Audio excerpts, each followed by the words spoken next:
Hello and welcome to Just a Family. This is giving you something to talk about, or Just a Live TV, as I like to call it. I'm your host, Melissa Krechler. I'm an identity coach, spiritual teacher, business mentor, creator, and founder of not only Just a Live TV, but also the Women Supporting Women Can Network. Today's episode has been sponsored by A Phoenix Identity. Go and check out their 7 things that can destroy any relationship. These are the 7 things that will kill any relationship, no matter whether it's romantic or friendship or family. So go and check that out. Download a link in the comments. Or link in the description, sorry. And I'm going to hand it over to my guest speaker to introduce themselves. Hi. So I'm expert love educator and relationship coach Railey Molinario. I am so happy to be here, and I will definitely be checking out that list.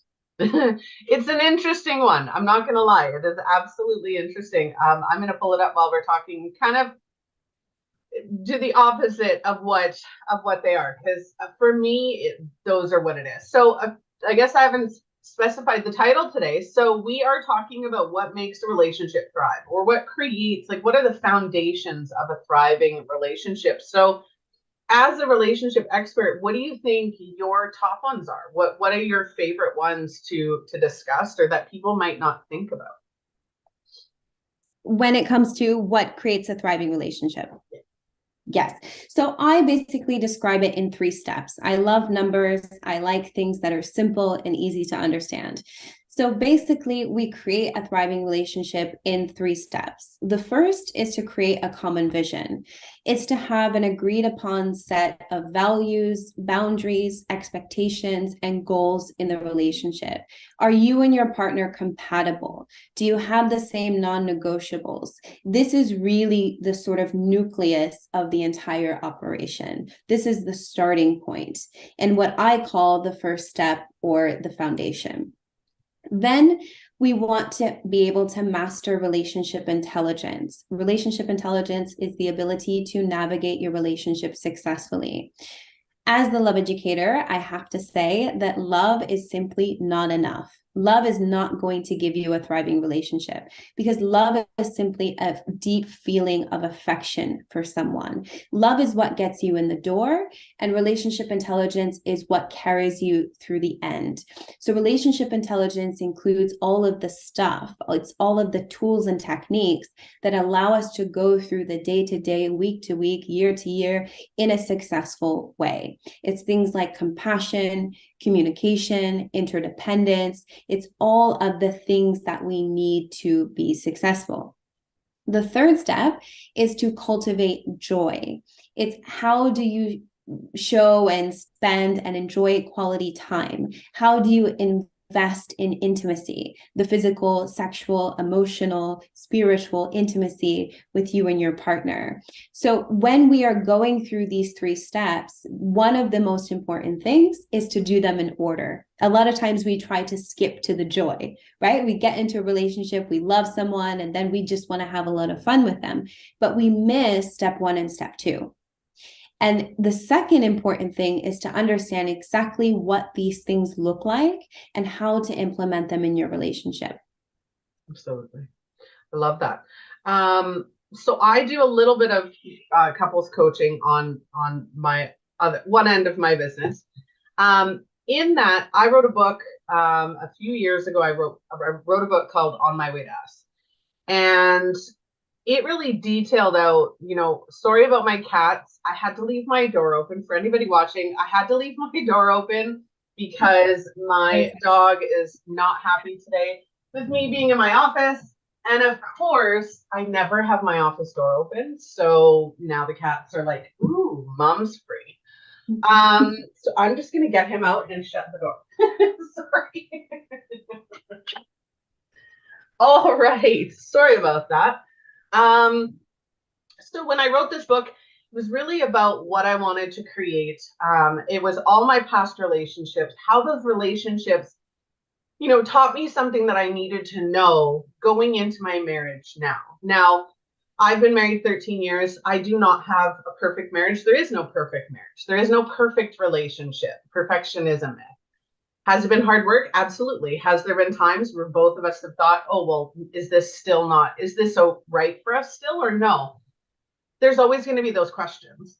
My foundations for a relationship really are, number one, knowing that a relationship has three parts. There's your part, your partner's part, and then there's the relationship itself. And what we do, it's like having a joint checking account or a joint account in the bank, right? Each of you are bringing something in, putting money into that joint account to pay for your life, pay for your vacations, your mortgage, the kids, anything that you've got going on, you're both putting into that. The same thing goes for a relationship. So what I notice a common mistakes, and we'll get to that in a second, are, and this goes hand in hand again with the foundations, is when I looked for my ideal partner or my ideal relationship, when I created the space for love, it was not about them. It had nothing to do with them. It had everything to do with me, how I wanted to feel, how I wanted to be treated. It didn't matter whether he had kids. It didn't matter if he was divorced. It didn't matter what kind of job he had or what kind of finances he had. It was how he made me feel that I needed to feel. And that was a huge one for me. And I think a lot of people growing up with Disney, as most of us did in our generation, we were taught we needed to pick Mr. Tall, Dark, and Handsome. We needed Mr. Prince Charming. And in my experience, not always, but sometimes when we went for those aspects or those lists that we created of what we needed from that partner, they were unavailable emotionally. They were not committed. They were not ready for a relationship or numerous other things. So understanding that the first part of a healthy foundation is knowing, what do I want, right? What am I bringing? How am I going to be a good partner? What do I need from my partner? What do I want from the relationship itself? And building there first. 1,000,000% everything you said is correct. Interdependence is so important. And when we are talking, you're talking about Disney, really all the dramas, the rom-coms, all that stuff that we see, it is really, really important for us to understand that TV, music, movies, it is for entertainment purposes only. And I kind of wish they put like a warning label like they do on cigarettes. Like, do not take this as real life example. This is for entertainment purposes only, because we really have a bad image of what relationships should look like. Now we have all of the, Wives of Beverly Hills or whatever these sort of reality TV shows are, with a lot of theatrics, a lot of screaming, secrecy and what you should do and all of these things. And they're wonderful for entertainment. I never want to watch a show where two people sit down and they work successfully through their problems. I mean, how boring would that be, right? I want to do that in my relationship, but I don't want to see that on TV. I want to see the theatrics because they're interesting, they're dramatic, they pull at your heartstrings. But when we're in a relationship, we really have to understand this idea of two become one. You're my better half. I'm nothing without you. Terrible. Absolutely terrible. We should never think like that because it doesn't work. As you said, when we go into a relationship, we have to practice interdependence. That means I have a strong sense of self and I nurture my relationship, because exactly what you said, there are three entities in a thriving relationship. There's partner one, partner two, and the couple. And we really have to nurture three different entities, not just one, because I am my own person. I'm always going to be Riley. I'm never going to be anything else but Riley. And my husband is going to be Eric. And then together we are Riley and Eric, Mr. and Mrs. Molinario. We have that entity of the relationship. But when you can see them as three separate things, it brings about compassion, empathy, understanding, respect. I'm going to be my own person, and so is my husband. And we respect each other's differences. As you said, when you get into the relationship, you have your non-negotiables, right? You understand who you are, what you need, what you want, what you're willing to give, what kind of partner you want to be, all of those things, right? But then everything else is about compromise, negotiation, brainstorming, it's working together. Mm-hmm. And recognizing that sometimes you're going to disagree, and sometimes you have to work through those disagreements through compromise and negotiation, but sometimes you can allow each other to have differences. My husband and I, we love health and fitness, but we don't exercise together. because he loves CrossFit and calisthenics. And I love Muay Thai and swimming. So it's okay to be different sometimes. So understanding when we have to agree, right? On children, are we going to get married? Where are we going to live?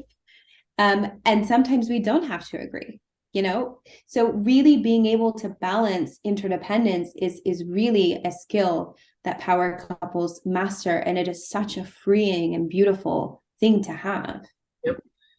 I'm going to shamelessly plug this for a second, but talking about that, the 7 things that can destroy any relationship, that comes next, right? That's the, I don't know how many relationships I've seen, even just throughout my entire life, right? And I'm 40 next year.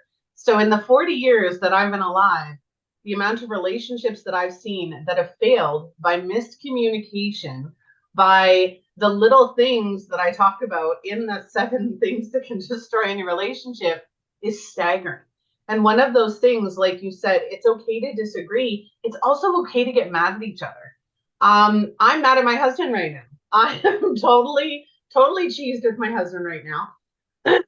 And that's okay, because I know that later today, if not tomorrow, because everybody's got the day off tomorrow, we will be sitting down and having a discussion, because we both facilitate. We don't like sitting in anger. So he knows that I need to, for a little while, just to process and get that through. But that comes with another foundation, is knowing how your partner needs safety and security, right? When I came into this relationship, I'm volatile and vindictive. When I feel backed into a corner, I am nasty. I don't care that I love you. My goal is to hurt you, because I'm hurting. I have that instinctual. I know to control it. So you can ask my children, you can ask my husband, when I'm cranky or when I'm angry, what do you need to do? I put myself on a timeout, right? And I say, I don't want to say or do anything that's going to hurt you. I need some space. And they give that to me. Took many years to get there, but they give that to me. But one of the other things, and the reason that I was going this way, is love, right? Everybody wants to feel loved. Everybody, and the 5 love languages. Sorry, I was kind of going all over in my head there for a second. The 5 love languages. One of the biggest miscommunications that we have is that, we're very strong. We're very self-assured individuals, right? I am Melissa. I'm not Tom's wife. I am, but that's not my identity. I am Melissa. And if I go in and I say, okay, my love language, my main love language is physical contact. It is affection and physical contact. That's what I need to thrive. That's what I require to thrive. Where my husband's is gifts of service. So complete polar opposites. When I don't receive gifts of affection or physical contact, that puts me, or I allow it to put me, into a state of discontent. But I don't blame him for that, because I turn around and I notice that I never have to worry about my car, because he takes care of everything when it comes to my car. I don't complain about the garbage not being taken out, or I'm the one who doesn't do 90% of the cleaning. My husband does a lot of cleaning. He takes care of everything around the house. I don't have to do that. That's his way of showing me he loves me, is by providing those services for me. Right? So a lot of that, I think that's one of the biggest things about, foundations of a relationship, is knowing your partner, knowing yourself and what you need, knowing your partner and what they need, creating the compromise and the compassion and the understanding, and having that communication to say, okay, I've gone up to my husband and said, you know what, I'm feeling really neglected, and I'm not putting that on you, but I'm feeling really neglected. I need some attention, right? I need to sit and snuggle and watch a movie, or, rub my hand, because I absolutely adore it when he rubs my palm. It's like soothing the savage beast. I don't know what it is, but, finding those little things and understanding that the way that you need to be loved, you can't expect somebody else to provide you with that. Right? And a lot of relationships fail because of that. well, I need gifts of service. Well, I show you I love you in different ways. Mm-hmm. Absolutely. I mean, everything you just talked about is relationship intelligence. The first part is about I. So it's self-awareness and self-management. Exactly what you said. I tend to do this. And so I know myself. So I feel those feelings coming up of I'm about to rage. I'm about to get an attitude. How can I manage that? I can put myself in a timeout because I know that's self-soothing behavior. I was the same. I grew up because of the way that I grew up. I was in a very neglectful and abusive household. I ended up having severe anxiety and depression. I now can say that I'm out of that, but I always have a sensitivity to it. I have to be really careful to be very aware of myself and my emotions, lots of self-soothing, where my husband, he grew up in a very loving household. So he's the calmest person I've ever met. And so I understand that if I'm too stressed, I have too much work, I'm not taking care of myself that much, or, I have a lot on my plate, million things going on, and those feelings of anxiety can come up very quickly. So I'm aware of those. So when I feel them coming up, I say, oh, I need to take action. And that's the self-management. How can I relax myself? I do meditation, go for a run, call a friend, read a magazine. So really just being able to control yourself. It's like training yourself. We train dogs, we train children, we raise them, we make sure that they're high functioning people and animals. And so the same for us. We want to make sure that we are high functioning. We recognize those emotions. We react to those emotions in productive ways. Because just because you're feeling rage doesn't mean you have to break something. It doesn't mean you have to throw something. It doesn't mean you have to scream at someone and say, oh, well, I was feeling rage. You get to choose, right? And the same for me. I suffered for so many years with anxiety, but I recognized, okay, I'm feeling anxious. I'm feeling severely anxious. Even in those moments that I had panic attacks, I would say, okay, I'm having a panic attack. But even being in that moment and recognizing, oh, this is a panic attack. How am I going to respond to my panic attack? Because my panic attack is not me. My anxiety is not me. It's something happening to me. So once I am aware of it in the moment and then I respond to it, even if my response is like, I'm having a panic attack. Okay, I'll be fine. I'll have it. I'll sit here. I'll go through it and I'll be fine. It's fine. Even just allowing it to happen, but not getting afraid of it, not becoming afraid of it, not becoming overwhelmed. Oh, I'm having a panic attack, because that just makes it worse, right? So I ended up just learning how to say, okay, this is happening. All right. How do I want to respond? Well, I can't really do much because my body is clenched and my heart is pumping and I'm sweating. And so how am I going to respond? I'm simply just going to let it pass. Mm-hmm. So being able to manage those emotions in a productive way, that's the first part. The second part is everything you just said. It's how do I manage the relationship between me and my partner? So that relationship awareness is being aware of your partner, the way that they like to show love, the things that stress them out, when they're feeling happy, when they're feeling sad, when they, if they have a mean look on their face, is it because they're a jerk or is it because they've had a bad day? Reading into that. We're not mind readers, right? But we can, after a certain amount of time, we can get to know our partner and we become aware of them and aware of the relationship. And then we can use the relationship management to say, okay, how do I respond to my partner? And how do I respond to the relationship? So if you and your partner, you haven't had sex in 6 months, you can say, okay, I noticed that we haven't had sex. Right? Now, how am I going to respond to that? Some people will start to complain. They'll start to pick fights. They'll go have sex with someone else. They'll just ignore their partner, grow distance, or communicate. We can communicate, right? You get to choose. So if I notice something in my relationship, how am I going to respond? And I get to choose how I respond, right? And exactly what you said. And respond rather than react. So for anybody who hasn't watched the show long enough to know that I will always say the difference. A reaction is an emotional, instant reaction. It is instinctual and it is emotional. A response is a logical response to something that actually provides a solution or progress. It doesn't even need to be a solution, progress. But a reaction does not help you at all. That actually makes things 10 times worse. Absolutely. One of the things that I wanted to touch on that you had mentioned was, if, let's go with the anxiety, because that was, that example was amazing. If you're about to have an anxiety attack or you're feeling very anxious, we train ourselves what to do, and we do learn, and our partners do learn what our triggers are, what signs that we're about to have this attack, right? We learn them, but they also do as well.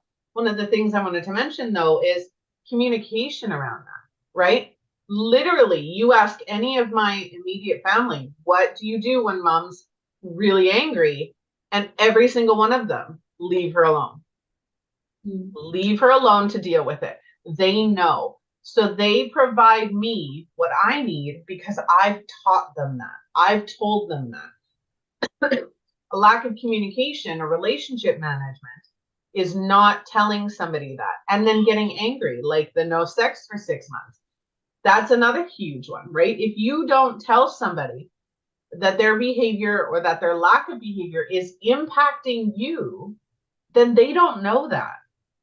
They don't assume that their lack of interest or their lack of attention is going to harm you if you don't tell them.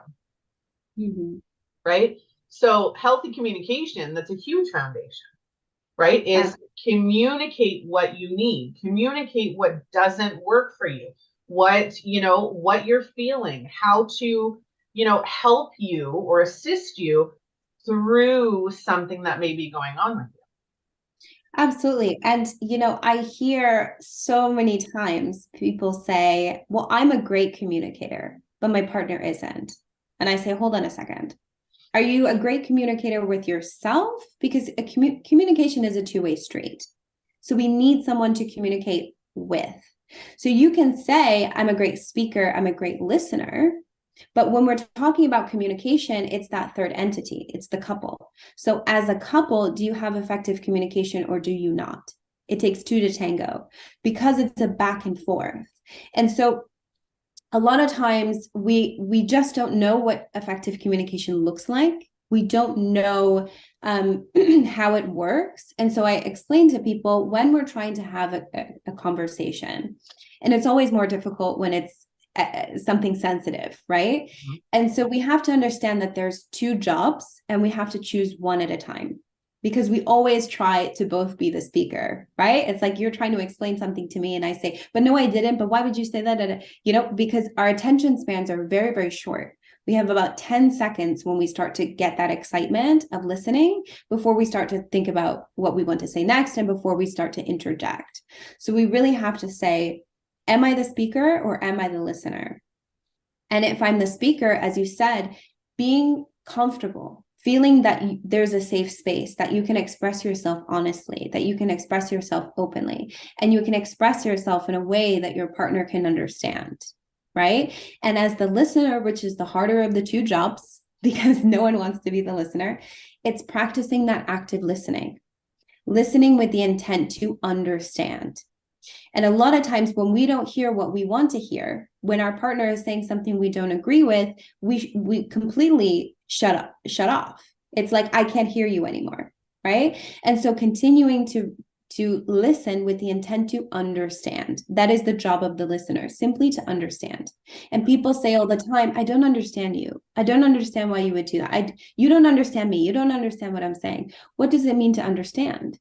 Understanding is simply, I am aware of what it is that you're telling me. I'm aware of the situation. I can comprehend what it is that you're saying. Mm-hmm. Now, it doesn't mean that I agree or disagree with you. Those things are separate. And that's what we have to understand, is that I can understand exactly what you're saying and disagree with everything. Those two things can happen at the same time. But understanding is simply, I comprehend what you're trying to tell me. Acknowledgement. And accepting it as truth. This is the hard one. Mm-hmm. Because if I don't agree, it means it's not true. But hold on a second. Again, we're two different people having two different experiences with two different perspectives. As long as you trust your partner, because if you don't, that's a different conversation. But if you trust your partner, then you have to trust what they're telling you is their truth. It's their experience. It's what they feel. Even if you disagree, you can have your own truth, right? This is how I see it. This is what I experience. This is what I think. But I accept that what you're telling me is what you think, what you feel, what you perceive. You may be mistaken, right? You may look at the sky and see pink, The number and I see 6. blue, Um, right? Everybody watching or catching the replay, make sure that you take a piece of paper and sit down across from somebody and write down a 6 and ask the other person across from you what they see. They're going to see a 9. Yeah. Neither one of you were wrong. Neither one of you were right. It's my view, your view. Absolutely. Absolutely. And we have to realize we are just having one perspective of this life. What I feel, what I smell, what I think, what I taste, my husband, he eats the strangest things. I'm telling you, we'll eat the same thing, but then he'll put ketchup on it, or but weird things. He'll put, like, he eats rice cakes with mayonnaise, like, just strange. And I'm like, how can you eat that? It's disgusting, right? And I kind of poke fun at him, but he likes it. He's like, no, it tastes great. He puts ketchup on broccoli, and so this to me is a reminder that one thing can taste delicious to someone and taste disgusting to another, because we're different, and that's okay. We don't want to be in a relationship with someone who's exactly like us. Like, how boring would that be? You agree with everything that I say. You don't have any insight that I don't already have. You want exactly what I want, so you don't stimulate different and new ideas. We would be so bored, we would be out the door, I right? hate We the want fight. race differences. And when we have differences of opinion and we have different perspectives, it challenges us. We need to have, we really, when we talk about the basic human needs, we need in a relationship safety and comfort, right? You want to feel trust. You want to feel that there's a safe space. But if you only have that, you're going to be bored out of your mind. Mhm. So we also need the stimulation. We need someone who challenges us, who makes us think. Together as a couple in this partnership, we brainstorm, we compromise, we stimulate the brain. We need to have those two at the same time. So when we have differences of opinion, it's a wonderful thing. It's an amazing, we need that. We do. I watched a Facebook video the other day, and it was a woman who had called 911. Her husband fell off a boat, all of this thing. She ended up killing him.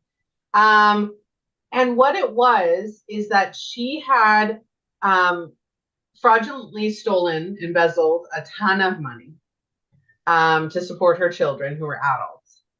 And everybody who commented on their relationship was it was perfect. They were always complimenting each other. They never fought, nothing. And you find out later on that she actually had killed him for the money to pay her restitution when she got caught, because she had already gotten caught. And 2, because she was terrified of him finding out what she had done. Mm. Right?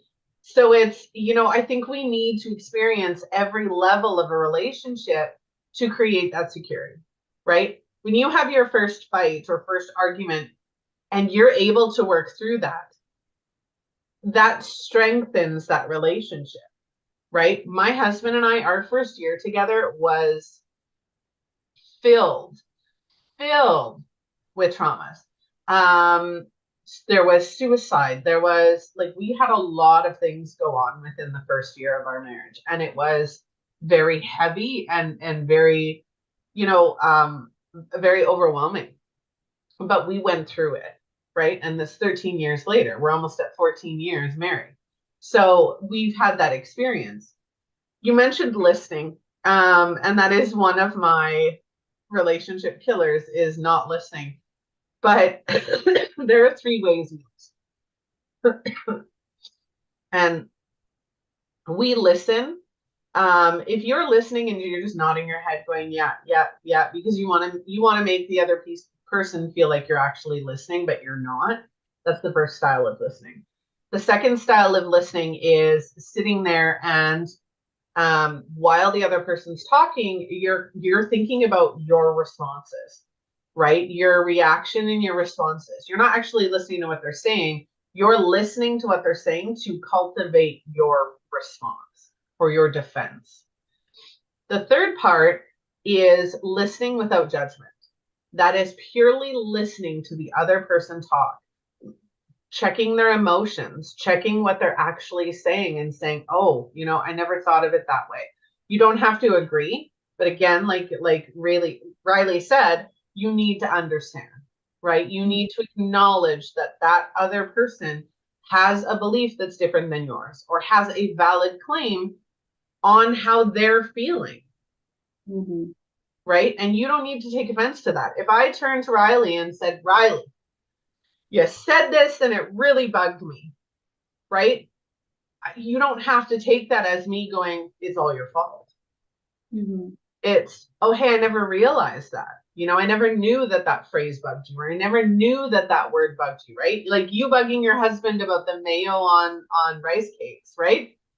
If he turned around and got offended by that, neither one of you would be wrong as long as he vocalizes it and says, you know what, I really don't like when you bug me about what I eat, right?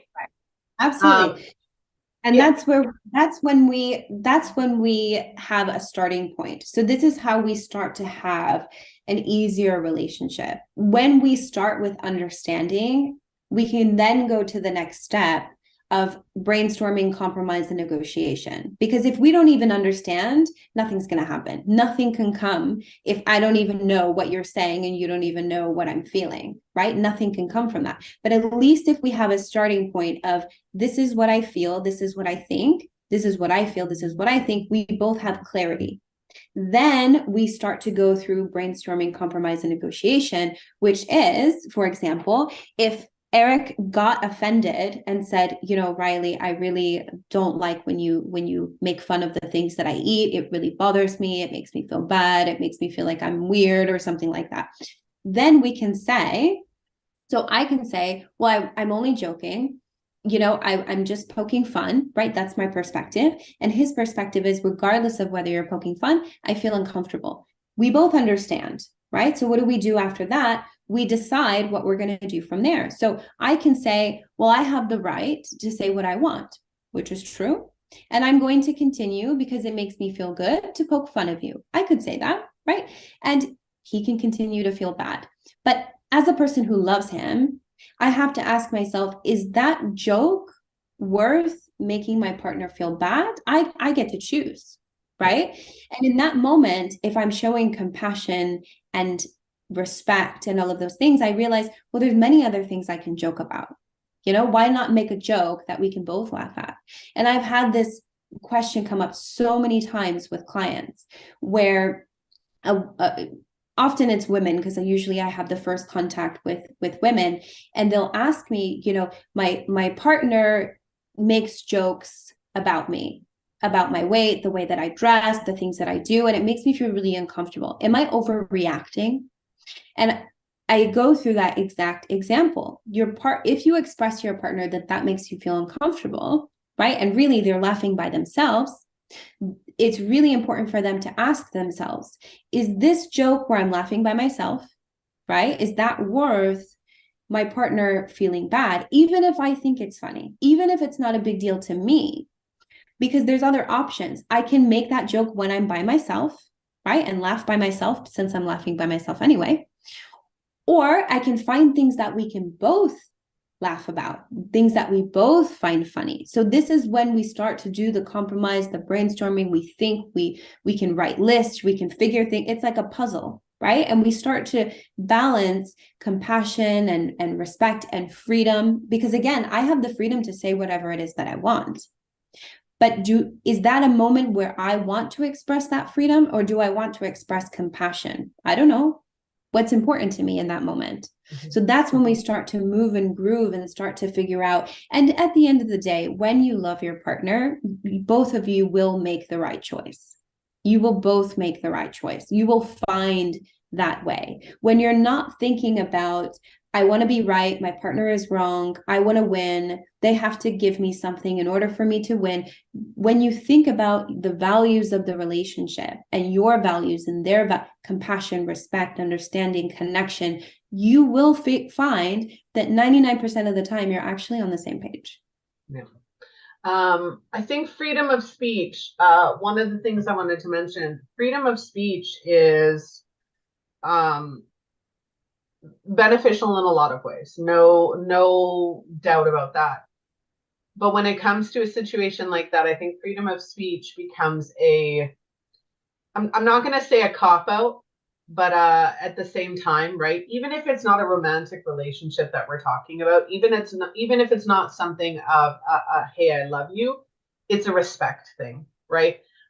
If somebody says to you that something that you've said offends them, acknowledge that you didn't mean to offend them, right? Always acknowledge that they're hurt, that something you did hurt them, and apologize for that. Even while, if somebody comes up to me and says, Melissa, you said this word and it really offends me, I'm going to go, you know what? I'm sorry that offended you. That was not my intention, right? Mhm. I will try in the future not to say that word around you, or whatever that looks like, right? My mama cannot stand my swearing, so I don't swear around her, right? And it does depend on the way you feel about that person, but making sure that your beliefs and your opinion, they don't always need to be shared. They do in relationships, because you do need to share your thoughts, your opinions, your perspectives, to create a happier, healthier relationship, right? And create that communication foundation. All right, is there anything else you'd like to add before we get going? Well, I just want to thank you for having this conversation with me. And it's really exciting to hear everything that you're saying, because I'm like, yes, that's exactly what I'm always talking about. So it's fantastic to hear that bounced off of someone else who really understands how this works. And I think it's amazing what you're doing. So thank you for having this conversation with me today. Well, thank you for joining me. I really appreciated it.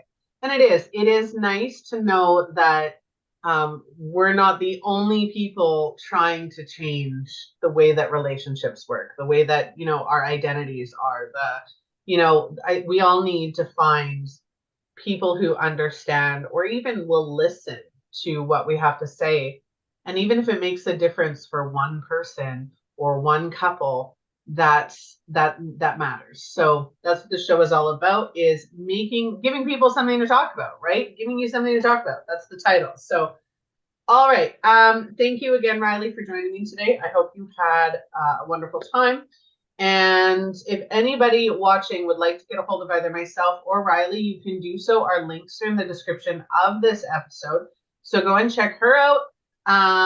Go and check out the 7. Oh, I have to pull it up now, because apparently 7 things that can destroy any relationship. Go and pull that up. That's from our sponsors of Phoenix Identity. Link in the description. Relationship killers. Go and look at those, because they're pretty easy and they happen all the time without us even knowing. So go and check that out. If you'd like to be a guest speaker, or if you want to see a topic featured on the show, please reach out to us at justalivetv.com. Like, follow, and share the show, and we'll see you on the next episode. Bye.